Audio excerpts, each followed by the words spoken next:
Andrew Cherico here for the Sons of UCF. The Knights are preparing to play Kansas State January 6th, meaning that non-conference play is over. There were many ups and downs this season, but today we'll be reviewing the good, the bad, and the ugly of UCF season so far. So to begin, Jalen Sellers.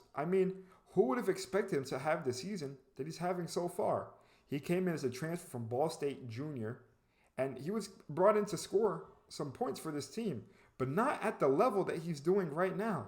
He's averaging 18.5 points per game and is one of the leading scorers in the Big 12.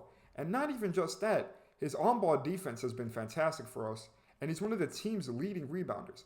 And to put it this way, during the Jacksonville Classic, if Jalen Sellers wasn't scoring the way he did, we are not winning some of those games. To move on to the next good, we're all healthy and eligible going into conference play. Guys like Antoine Jones and Marcellus Avery were facing eligibility issues to begin the season. And then you have CJ Walker, who was struggling with injury all of last year and missed 10 games this season with injury. So now we have all these guys back, and these guys are impact players playing valuable minutes on this team. So it's more than great to have these guys back, and they'll be very, very good for this team going into conference play. And lastly, this team's interior defense, with the likes of guys like Ibrahima Diallo, Omar Payne, Tierno Silla, UCF is one of the best interior blocking teams in the nation. We're top 15 in blocks, and that's due to Ibrahima Diallo's insane amount of blocks per game, Omar Payne's insane athleticism in the paint. So this team has been very well for paint defense, and it only helps out the perimeter defense when you have a team like this. So moving on to the bad now, we have our slow starts to begin the game.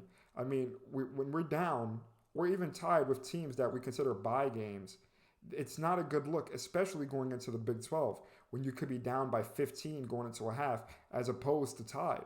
There's some games that UCF has shot 5 for 20 to begin the half, 3 for 20, and that's not acceptable whatsoever. This team was made to win, and having shooting slumps like that to begin the game is very bad. And that's all due to the three-point shooting to begin the game and the free throw shooting. Now, while UCF has had some dominant wins, that's due to them coming out in the second half and playing a ton better. Now, moving on to the ugly.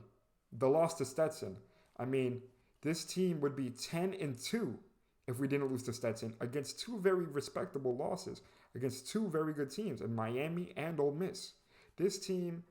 This loss to Stetson, I feel like, ruined the reputation of our season so far. And it's the one really big asterisk on our schedule. Like, is this team for real to play in conference play? Because without that loss to Stetson, 10-2 is a very respectable record in the Big 12.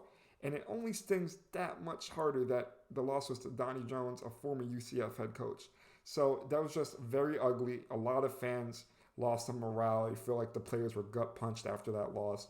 But like I said before, UCF is very unpredictable. So you never know what you're going to get out of them. And basketball is very unpredictable. There are some games where you can come and get a great win over a great team, and then you lose to a team. No offense to Stetson, but there just wasn't supposed to be a loss. And the last ugly we have is we're in the Big 12. UCF is in the Big 12, the best basketball conference in all of college basketball. You have teams like Kansas, Houston. So there are games where we might get destroyed. And if this team doesn't play with all of their discipline and their 100% effort that they fail to do against some of these bye games, this team can go through a very nasty streak of losses. So, to conclude that, how many wins do you think UCF will get in conference play? Let us know in the comment section below. I find basketball to be very unpredictable. Like I said, you never know when a team is going to make all their shots. You never know when a team is going to miss all of their shots. Those nights happen. So I believe there will be some surprises on the schedule. So that also means to look out for my record prediction coming out soon. So stay on the lookout. And until next time, I'm Andrew Cherico for the Sons of UCF.